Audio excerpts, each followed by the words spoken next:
Hi guys, welcome back to new vlog. It's day 2 आणि day 2 ची सुरुवात आमची झाली सकाळी लवकर कारण दुसऱ्या दिवशी आमच्याकडे सत्यनारायण महापूजा ठेवलेली. सो त्याचे क्लिप्स मी ॲड करीन आणि या डे 2 मध्ये माझ्या बाबांनी सुद्धा व्लॉगिंग केली आहे. I hope you guys enjoy आणि कमेंट्समध्ये नक्की सांगा तुम्हाला त्यांची व्लॉगिंग आवडली की नाही. त्यांनी खूप म्हणजे गावात जाऊन व्हिडिओज बनवले ते आणि येस मी पण नंतरच बघितलं एडिटिंग करताना बघितलंय. So yes I hope you enjoy.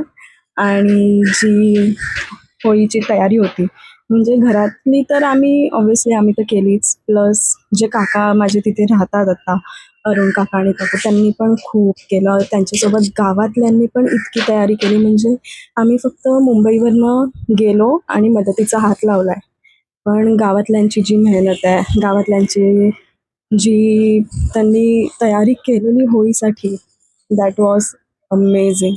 म्हणजे तुम्ही बाबांनी जे व्हिडिओज बनवले त्यात तुम्ही आता बघालच. सो भले मान आमचा होता होळीचं सगळं, पण तरी पण प्रत्येक गावातल्यांनी जी मेहनत घेतलेली त्यामागे, ते आम्ही मागच्या वर्षी गावाला गेलेलो ना तेव्हापासून होळीच्या तयारीच्या गोष्टी चालू झालेल्या ऑलरेडी. तेव्हा आम्ही गेलेलो तेव्हा काही नाही हो, तुम्ही नुसते या, आम्ही सगळी तयारी करू, आम्ही सगळी तयारी करू.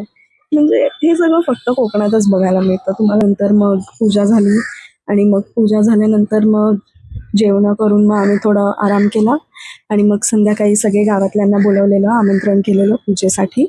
आणि मग संध्याकाळी भजन मंडळी आलेली, भजनं झाली मस्त. खूप प्रसन्न वाटलं. Yes, bye.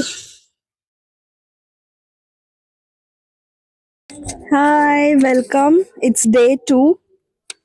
आमची सकाळ आज 6:45 झाली आहे, पण आत्ता वाजले, हो 6:45 उठलो, 11:30 झालेत. आम्ही मस्त तयार वगैरे झालो. काल रात्री व्लॉग एंड करायचा राहिला कारण खूप केअस झाला. टायर्ड होते. नाव घे, नाव घे. ठीक आहे, तर आता पूजेला सुरुवात होते. त्याचे क्लिप्स मी ॲड करीन आणि आम्ही दोघे आता बाहेर एक व्हिडिओ शूट करणार आहोत. तो इन्स्टाला बघायला मिळेल व्हेरी सून.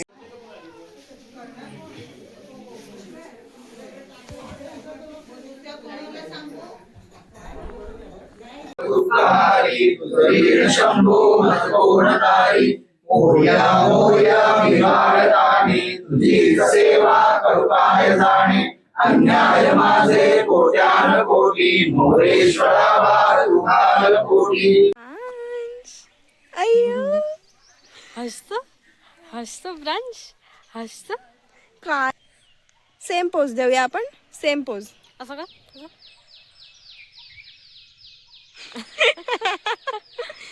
काय बघतो. नमस्कार, सुस्वागतम. जानशी गावात तुमचं सगळ्यांचं स्वागत आहे. आणि उद्यासाठी गावकऱ्यांनी पूर्ण जी तयारी केलेली आहे, पूर्ण रस्ता धुवून त्यावरती चुन्याची रांगोळी काढलेली आहे. तुम्हाला दाखवतो मी पूर्ण रस्ता त्यांनी कसा रांगोळीने हे केलेलं आहे. हे बघा, सुरुवातीला सुस्वागतम आणि दोन्ही रस्त्याच्या दोन्ही कडेनी ही अशी छान कमान काढलेली आहे. पूर्ण जो आमच्या घरापर्यंत जो रस्ता जातो त्या रस्त्यापर्यंत त्यांनी रांगोळी काढलेली आहे. मध्ये मध्ये ही फुलांची डिझाईन काढलेली आहे आणि अजूनही कामं चालू आहेत. अजूनही आता लाइटिंग तर झालेलंच आहे, हे आता तुम्हाला रात्री दाखवेन परत. आणि मध्ये मध्ये हॅलोजनची व्यवस्था करण्यात चाललं आहे. हे हॅलोजन लावलेले आहेत.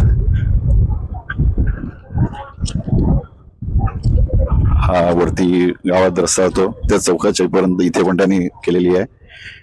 हे आपल्या इकडे खाली घर पूजा चालू आहे सत्यनारायणची. आणि आम्ही कॅमेरामॅन राहुल के साथ प्रसाद शूटिंग करत आम्ही बाईकवरनं शूटिंग करतोय.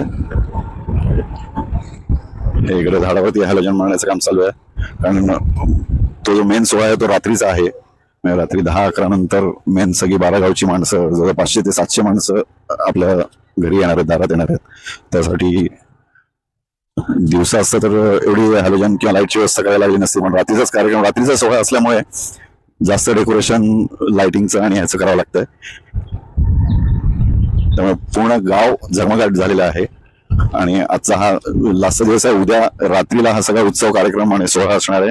इथे पण सुस्वागतम रस्त्याच्या जे जे टर्न आहेत, मेन एंट्रन्स आहेत, तिथे सगळं सुस्वागतम सगळ्यांचं स्वागत करायला केलेलं आहे. हे आपलं गेट येत आहे. आम्ही ह्याच्याही पुढे जाऊन येणार आहोत, कारण त्यांनी गावाच्या याच्यापासून हे इकडे हा आपल्या घराचा रस्ता आहे. इथे पण गेटवरती पण त्यांनी रांगोळी काढलेली आहे. आणि ह्या बाजूला पण जो पठाराकडे जो जातो रस्ता, त्या रस्त्यावरती पण ह्यांनी, आणि खूप मला ह्या गावकऱ्यांचं, या मुलांचं कौतुक वाटतं की अगदी सगळ्यांना आपलं आपलं समजूनच करतात अर्थात. गावात ही एकी बघायला मिळाली, नाहीतर मुंबईमध्ये सगळ्यांना मस्के मारायला लागतात. आपल्या सोसायटीची पूजा असली किंवा काय असलं, हा कार्यक्रम गावचा आहे, त्यामुळे गावातला प्रत्येक जण आपल्याकडनं जे काय मदत करता येईल, जे काही सेवा करता येईल, त्याने ही सगळी मुलं आज खरं त्यांचा मुलांचा खेळण्याचा मूड होता. मॅचेस पण खेळायच्या होत्या, इथे टुर्नामेंट वगैरे भरतात ही पोरं आणि सगळी. बघूया आपण त्यांचा इंटरव्ह्यू घेऊया. आणि ही सगळी तयारी आणि हे सगळे कलाकार ज्याने आता मी तुम्हाला सगळं दाखवलं त्याप्रमाणे सगळ्या अख्ख्या झांशी गावात त्यांनी रांगोळी काढलेली आहे. सगळे कलाकार आहेत. काही कलाकार आता मला वाटतं घरी गेलेले आहेत. आता इथे जेवढे अवेलेबल कलाकार आहेत ह्यांची एक डिझायनिंग मगाशी मी बघितली, मी केलेली आहे कॅमेऱ्यामध्ये. आणि आता हे जरा विसरलेले आहेत. थंडावाला इकडे थंडा घेत आता दुपारनंतर पुन्हा हे पुढे कंटिन्यू करणार आहेत. हे आता लंच ब्रेक झालेला आहे, त्याच्यामुळे आता हे थांबलेले आहेत. होय ना. अजून ह्या पुढच्या कुठपर्यंत जाणार आहे? होलदेव. 1 किलोमीटर. अजून 1 किलोमीटर ह्यांना रांगोळीचं काम करायचं आहे. हे आता लंच ब्रेक नंतर पुन्हा ते संध्याकाळला काम चालू करतील. काय तुमचं नाव काय? राजू धनावडे. किती वर्ष आहे गावात जन्मापासून? जन्मपासून मुंबई बघितलीच नाही, शहर बघितलंच नाही आम्ही. आणि काय मग उद्याच्या कार्यक्रमाबद्दल काय तुम्हाला वाटतं? उद्याचा कार्यक्रम भूतो न भविष्यती असा तो कार्यक्रम झाला पाहिजे. कारण आमच्या आयुष्यातला हा, माझ्या आयुष्यातली ही तिसरीच घटना आहे, म्हणजे तिसरं वर्ष आहे, तीनदा आलेली ओळी आहे. परंतु ही व्यवस्थितरित्या कार्यक्रम तो पार पडला पाहिजे, ही आमची जबाबदारी आहे झांशी ग्रामस्थांची, आणि ती आम्ही पूर्ण करणार आहोत. आता आपण श्रीदेव गोपाळकृष्ण प्रासादिक नाट्य मंडळ झांशी, हे झांशीतलं खूप जुनं काय म्हणूया नाट्य मंडळ आहे. म्हणजे जवळजवळ स्वातंत्र्यपूर्वीपासूनचं आहे असं मी ऐकलं. 1936 पासूनचं आहे. आणि त्याबद्दलची सगळी माहिती आपण घेऊया आपल्या इथल्या यांच्याकडनं. काय हे कधी 1936 पासूनचं आहे? 1936 साली नाट्यप्रयोग स्थापना झालेली आहे. आणि काही काला त्यानंतर अशी बरीच काही नाटकांची नावं त्यांनी आम्हाला सांगितलेली. आणि स्वातंत्र्य झाल्यानंतर काही कालावधी त्यानंतर ते चालू होतं. नंतर ते स्वातंत्र्याच्या वेळी ते बंद पडलं. नंतर गावात कोणी नाही, अशा परिस्थितीत ते 81 मध्ये 80 मध्ये मिटिंग झाली. 81 मध्ये परत स्थापन झालं तेच मंडळ. आणि 81 पासून आज तागायत हे नाट्य मंडळ चालू आहे. आणि संगीत नाट्यप्रयोग केले जातात. अरे वा. हा, हे त्यात मागचं विशेष आहे. हे जानेवारी फेब्रुवारी मध्ये असतात. वर्षाला 2 नाट्यप्रयोग आम्ही इथे करतो. हा, आमच्या पूर्वजांनी जे काही नाट्य मंडळासाठी रंगमंच वगैरे व्यवस्था केलेली आहे ती आपण बघू शकता. आणि किती लोक बसतात? 330 लोक आपल्याला बसतात. त्याशिवाय 35 लोक मान्यवर व्यक्ती वेगळे बसू शकतात. म्हणजे अशी 350च्या दरम्यान 350 खुर्च्यांचं आसन व्यवस्था केलेली आहे. हे गोपाळकृष्ण मंदिर आहे. आत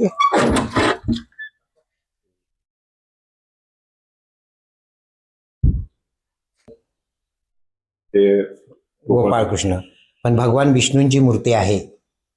नाव गोपाळकृष्ण आहे. त्याचा इतिहास पण सुद्धा वेगळा आहे. हे साक्षात विष्णूंची मूर्ती आहे, की अशी कुठे आपल्याला बघायला पण मिळत नाही. शाळीग्राम मध्ये आहे पूर्णतः. आणि महेश पटवर्धन हे रोज सकाळी पूजा करतात. आणि संध्याकाळी दिवाबत्ती वगैरे करण्याचं काम आम्ही पोरं इथले जे आम्ही स्थानिक ग्रामस्थ ते करतो. हो. ही मूर्ती आपल्या खापर पंजानी या मूर्तीचं ते स्थापना केलेली आहे. त्यांनी मूर्ती दिलेली आहे. पूजन वगैरे आता केलं जातं गावकऱ्यांकडून. आता झांशी गावातली नवीन पुढची पिढी आपल्या इथे आहेत. आपण त्यांच्याशी थोडी चर्चा करूया. भावी पिढी आहे पुढची. आज हे काका जशी करतात सगळी मेहनत, आज काही वर्षांनी ही लोक पण ती सगळी तयारी करताना दिसतील. म्हणून जरा मी त्यांच्याशी संवाद साधतोय. बघूया त्यांच्याशी. काय मला तुझं नाव काय? माझं नाव सौरभ समीर तांबे. मी आता 5वीत आहे. माझ्या शाळेचं नाव साने गुरुजी विद्या मंदिर आणि प्रकाश भिकाजीराव चव्हाण आर्ट व कॉमर्स संयुक्त कनिष्ठ महाविद्यालय झांशी. अच्छा, तुझं नाव? माझं नाव आरव नितीन आगरे आहे. कुठल्या शाळेत कितवीला आहेस? 6वीला. कुठल्या शाळेमध्ये? याच साने गुरुजी विद्या मंदिर झांशी. अच्छा, काय वाटतंय तुम्हाला उद्याच्या कार्यक्रमात? तुमची पहिलीच असेल माझ्या मते, हा बरोबर आहे? तुमची वय काय जाता? 11 11 वर्ष, म्हणजे बरोबर आहे. 12 वर्षांनी येतं, हो. त्याच्यामुळे तुमच्या जन्माच्या अगोदर झालेलं आहे, त्यामुळे तुमची पण पहिलीच होळी आहे. त्यामुळे तुम्हाला काय काय ऐकलेलं आहे तुम्ही आई वडिलांकडनं किंवा आजी आजोबांकडनं की काय असतो होळीचा उत्सव? खूप मजा येते. ठिकाणी जवळ घेऊन बोला. खूप मजा येते. उलट होळीसाठी लय आनंद होतो आम्हाला. उद्या काय ते आपल्याकडे निशाणी येणार हो. आणि आपल्याकडचं ते झाड ते होळीसाठी घेऊन हो. जातात आणि ती सगळी काय काय ऐकलेलं आहे तुम्ही? किती माणसं येतात वगैरे साधारण? भरपूर येतात. 12 दिंडी गाव घेऊन येतात. येतात. 12 गाव किती घेऊन माणसं येतात? 12 गावची. आणि काय काय असतो कार्यक्रम? काय काय असतो? कार्यक्रम आता पूजा असते. आज पूजा आहे. हम्म. हा, उद्या रात्री किती वाजता येतात? उद्या रात्री 1-12 वाजता येते. 12 वाजता येतात. 2 तारखेला आहे. हा, मग आज 1 तारीख आहे, उद्या 2 तारीख. हा 1 तारीख बरोबर. आज 1 तारीख आहे ना. आज शाळा नाही, त्याच्यामुळे तुम्हाला हो. तारीख लक्षात नाही. 4 दिवस सुट्टी आहे. 4 दिवस. आज सुट्टी आहे शाळांना. हा. अरे वा, छान आहे हो. शाळा. आता कधी जायचं शाळेत? 5 गुरुवारी. तारखेपासून सकाळची शाळा सुरू होते. 5 तारखेपासून. अच्छा. चालेल त्याच्यावर. आणि, 4 दिवस तुम्हाला सुट्टी आहे काय? हो. ठीक आहे, मग तुम्हाला सगळं मग उद्या रात्री तुम्ही सगळे धमाल हो, करणार आहे? धमाल मस्त. हो, बँजो बिंजो काय हो. तुमच्या गावात नाही, वगैरे बँजो वाजवणार आहेत? नाही. बँजो नाही. नाही. असे असतात. हा. हा, ओके. आणि मग बाकी क्रिकेट विकेट खेळता की नाही तुम्ही? हो. खूप छान अभिमानाची गोष्ट आहे की झांशीच्या शाळेला आदर्श शाळा म्हणून पुरस्कार मिळालेला आहे. स्थापना 1958 साली झालेली आहे. आता या शाळेचं नाव जिल्हा परिषद आदर्श प्राथमिक शाळा झांशी, तालुका राजापूर, जिल्हा रत्नागिरी. खूप छान शाळा सजवलेली आहे आणि खूप क्लीन आणि नीट आहे. हे बघू शकता तुम्ही. आता शाळेला सुट्टी आहे, त्याच्यामुळे आपण आतमध्ये जाऊ शकत नाही, पण शाळेला आदर्श शाळा म्हणून मान मिळणं खूप अभिमानाची गोष्ट आहे. आम्ही मगाशी तुम्हाला म्हटलं तसं हा रंगमंच, ही आसन व्यवस्था. आत्ताच जानेवारीमध्ये मत्स्यगंधा कार्यक्रम नाटक झालं. आता आपण जाऊया घरी. सगळेजण बोलत आहेत घरी. आज सत्याची पूजा आता झालेली आहे. आरतीसाठी आता सगळेजण फोन येत आहेत, तर आम्ही आता जातो आरतीसाठी. पुन्हा भेटूया आरतीनंतर. धन्यवाद.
हा व्लॉगचे मी 2 पार्ट करते आहे. हा पार्ट मी आता इथे संपवते आहे, पण ह्याचा अजून एक पार्ट मी लगेचच पोस्ट करीन, कारण ते जास्त एडिटिंगचं हे नाही आहे आणि मी त्याच व्हिडिओमध्ये एक्सप्लेन करीन की काय आहे.